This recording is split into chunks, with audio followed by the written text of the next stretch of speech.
Back in Liverpool, Alex is in with a broken arm. Really yours hurt. And it's bent like a banana. Alex was playing football at school.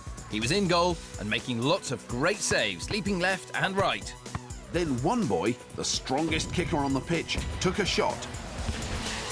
Alex threw his hands out for a save, and the ball crashed right into his arm and injured it. Ouch! So, Alex is having a procedure to fix that bendy arm. If it's successful, he won't need an operation. First, he's given an anaesthetic to make him sleepy so he won't feel a thing. And the team begin the process of straightening Alex's arm. Dr. Vinesh needs to pull the bones apart, then let them join back up again in a perfect fit, just like a jigsaw. First, there's a lot of pulling. We just give a bit of traction. Someone pulled the arms the other side and I pulled it away from the fracture. So we tried and align it together to make it straight. Once they're happy the bones are correctly fitted, the team need to make sure that they stay that way until they heal. So Dr. Vinesh fits a plaster cast. Remove your fingers. Beautiful. After that's done, Alex is sent to X-ray again to check up on those broken bones. New pictures are taken of Alex's hopefully fixed arm. Hey, it doesn't look like a banana anymore. But is it straight enough to avoid an operation? Just spoken to orthopaedics, they're happy with the X-ray and you can go home and they'll review it in fracture clinic in a few days. Great news! They don't need an operation, no. I'm really happy about it. And on his checkup, it's still straight. A brilliant result. Bye, Alex! We've got some incredible body tricks for you to show your friends. Want to find out how you can stop your mate standing on their tiptoes? We're now going to teach you a trick. So, Xand, stand there. Can you stand on your tiptoes? Look at that, well done. So, Xand, I want you to stand against the door, and I just want the tips of your toes very slightly beyond the door. Just stand so your whole chest is against the door, and you're like that. Stand on tiptoes. Come on, stand on tiptoes. Yeah! No, I can't do it. I can't do it. This And it's not just Xand that can't do it. He can't do it. She can't. And nor can he. Oh, cheating, you move your feet. So you all failed to do it, didn't you? Now, does anyone know why? The door being there, you can't go forward and you push backwards and stay on the ground. Alex is absolutely right. When you go on tiptoes, it's not just your muscles pushing you upwards, which is easy. You've also got to balance. And to do that, your brain tells you to move forwards, then upwards to distribute your weight evenly and stop you from falling. So if you can't lean forwards, you just fall backwards like that. Or like that. We've got some incredible body tricks to show you. Want to find out how to stop your friends moving with just one finger? Okay, so guys, come and stand in a ring, but arm's length, because I don't like the way you all smell. So you all have to stay there. I'm going to stop you from standing up with one finger. No, you're not. Okay, Xandi, sit down. Okay, now I want you to put your head against the wall. Okay, and I'm going to stop you standing up with just one finger there. Okay, so now try and stand up. Stand up. So what you've got to do is make sure that your hands are on your knees and you're just using one. Now, do you think one of you could stop Xand standing up? Who's the smallest? So why don't you come forward, put the point of your finger like that. Have you got long nails? Never, you'll never stop me fighting. Okay, now Xand, Never do. ready? It's not just Xand that can't stand up, though. No one can.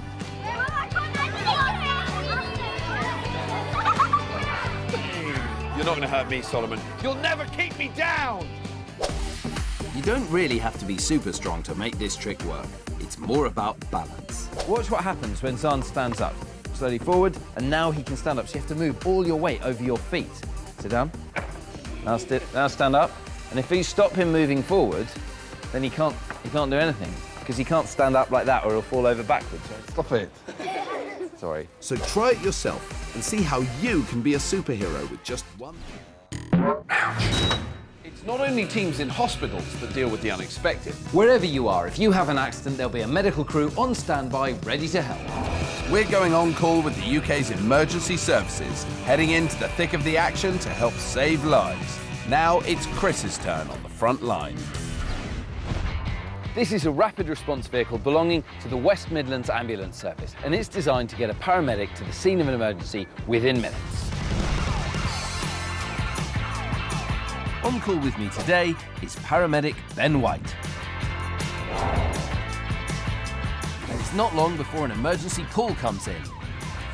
So we've been called to the home of an 84-year-old lady who's fallen over and pushed her lifeline button, and that's a button that she can press that will summon help like us. So at the moment, we have no idea what we're going to turn up and find. We don't know why she's pushed the button.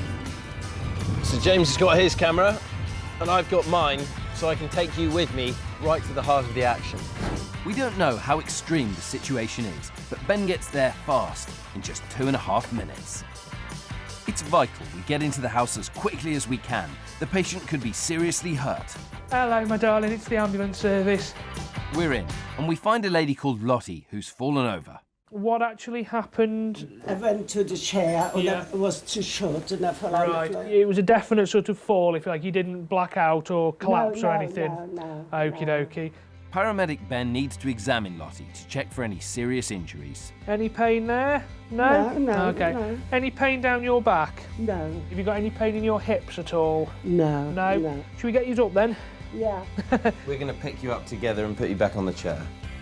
When you fall over, it's easy to get back up. But as you get older, your muscles get weaker, and that makes it much harder to move. How are you feeling? I feel fine. Not dizzy? No.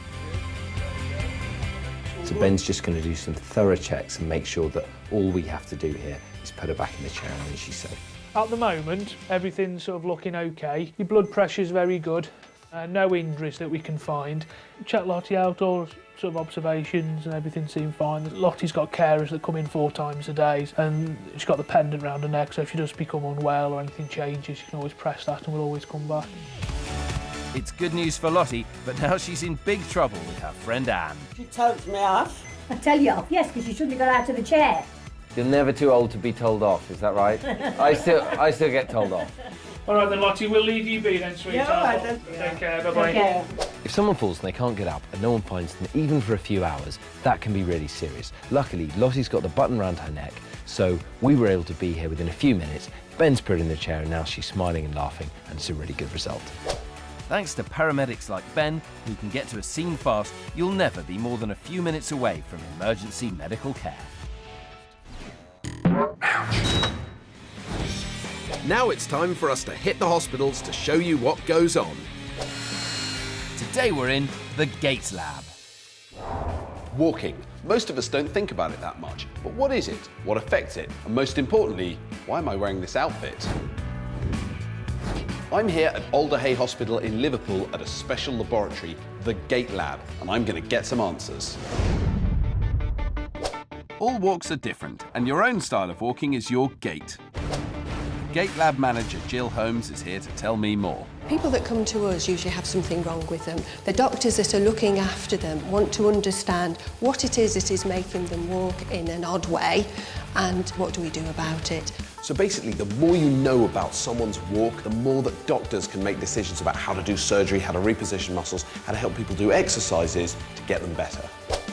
In this amazing room, sophisticated cameras and computer technology help create 3D models of your walk. So we will look at them very accurately and we'll describe how they're walking and what they're doing wrong. Yes, but why am I dressed in this ridiculous outfit? So that we know where you are and what you're doing, we have to put little markers on you. Time to put my best foot forward. Let's start walking. Off you go.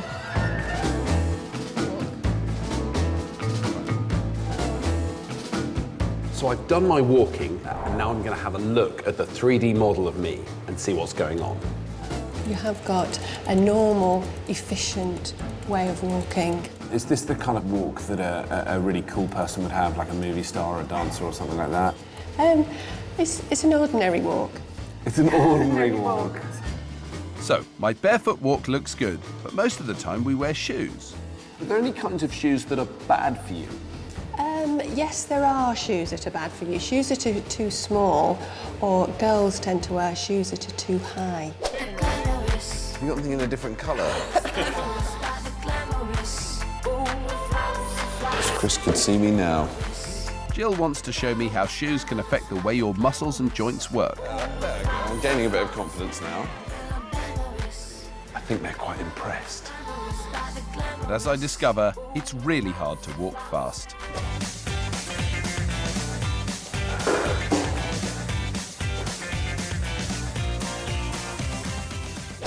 By looking at my stick figure, you can see that my knees never straighten in heels, which has a big knock-on effect on the rest of my body. So you can see how bad it would be for someone to wear heels the entire time. You'd expect them to have foot problems, you'd expect them to start to have some knee, hip and back problems. In fact, all styles of shoes can affect your body, and no matter what you wear on your feet, it's really important that your shoes fit properly. I've learned that my walk is basically normal. We've also seen how much shoes affect the way you walk. But most tragically, my ambitions to be a catwalk model have been destroyed. Thanks, Jill. We've got loads of amazing body tricks to show you. Here's how to stop your friends from simply moving a leg. I'm going to show you that I can stop Chris using his leg without even touching him. That's how strong I am. Do you think I can do it? You never. So what I'm going to do is get Chris to put his left foot against the wall, and you want to get it right flat up against the wall, so even the heel is against the wall. And then I'm going to get him to push his ear against the wall, okay? So push your ear against the wall. This isn't going to work. How is this going to work? It's going to work really well. It better work. Get your ear right up against the wall there, hard as you can. Okay. Come on, Chris, lift your leg. Let's go. Come on. Chris!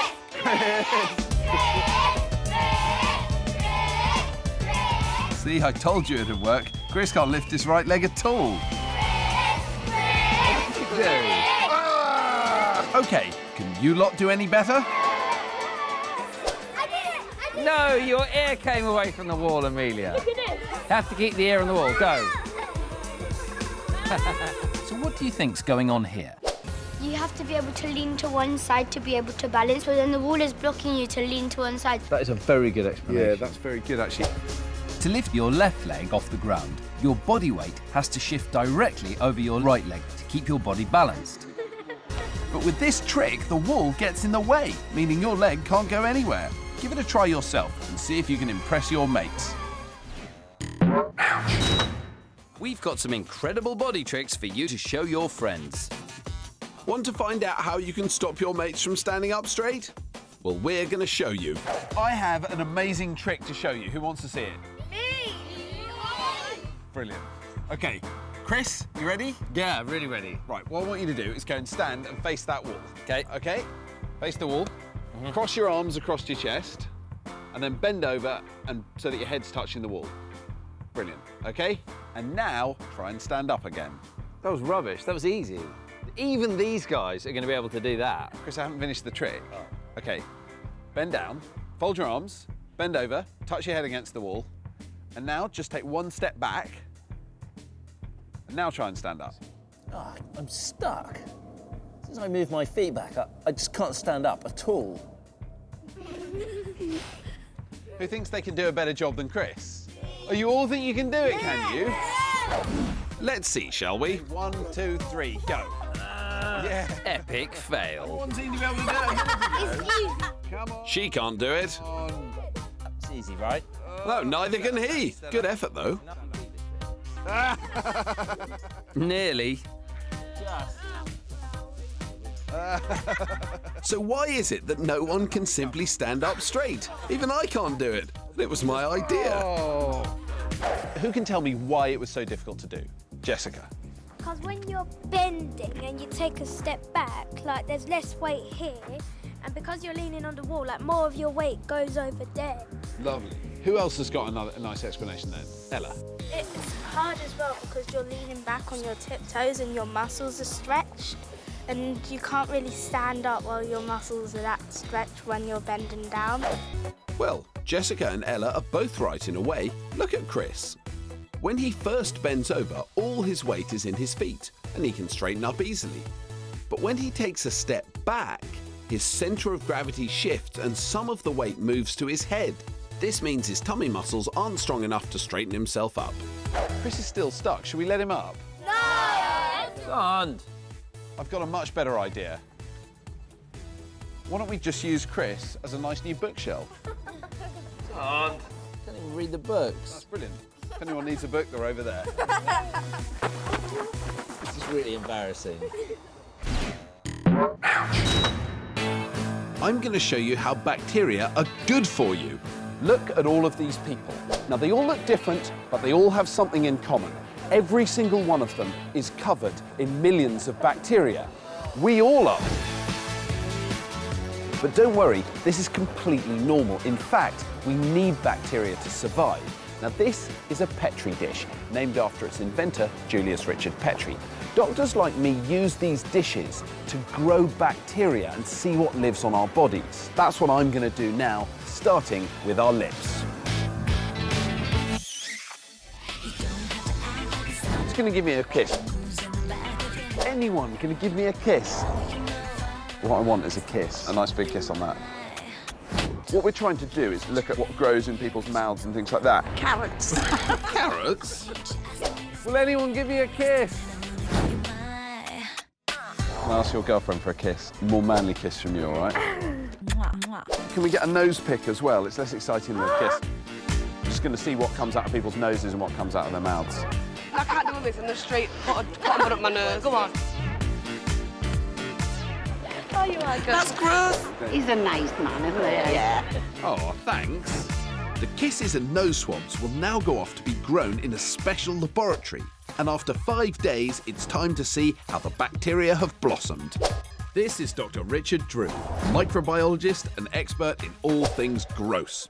And now the kisses have gone all furry. Well, that's bacteria for you. So what kind of bugs have we got here? We have a lot of streptococci, which is kind of the slightly greeny colour around the lips. But up here where their nose would have been, you can see the yellowy bugs growing. And these ones are more like Staphylococcus aureus. Sounds like a dinosaur. It's completely normal to have these bugs in your mouth, so all of us have them. We could have got a kiss from everyone in Liverpool and they all would have grown these two bacteria. Absolutely. You might think it's disgusting, but bacteria are really useful. They're important to have. For example, we've got bugs in our gut and they help to digest food. And they fight disease too, by increasing the acidity in your gut to the point bad bacteria don't want to move in. So what about the weird things that live up our nose? This one we found a lot of E. coli and a lot of Staphylococcus as well. Now, E. coli can be dangerous. They do cause disease, but living up your nose, or commonly living up your bottom, is completely normal and completely safe. It's when it gets into blood or other bits of your body which shouldn't have it, like the brain or the joints, that it can cause problems. This one looks like cheesecake. Yummy. So our bodies are covered in bacteria, but that's not just normal, it's good, because our bodies are amazing at protecting the bits that need to be protected, which is why kissing is fine. A bit disgusting, but fine. Emergency rescue teams need to get to the scene of an accident quickly. And there are lots of different ways they can get there to help you. We're going on call with the UK's emergency services, heading into the thick of the action to help save lives. Now it's Xand's turn on the front line. I'm giving you exclusive access to a top medical team. Every year they respond to almost 1 million medical emergencies. I'm heading out in this state-of-the-art rapid response vehicle to show you more about the life-saving work these paramedics do. I'm going on call.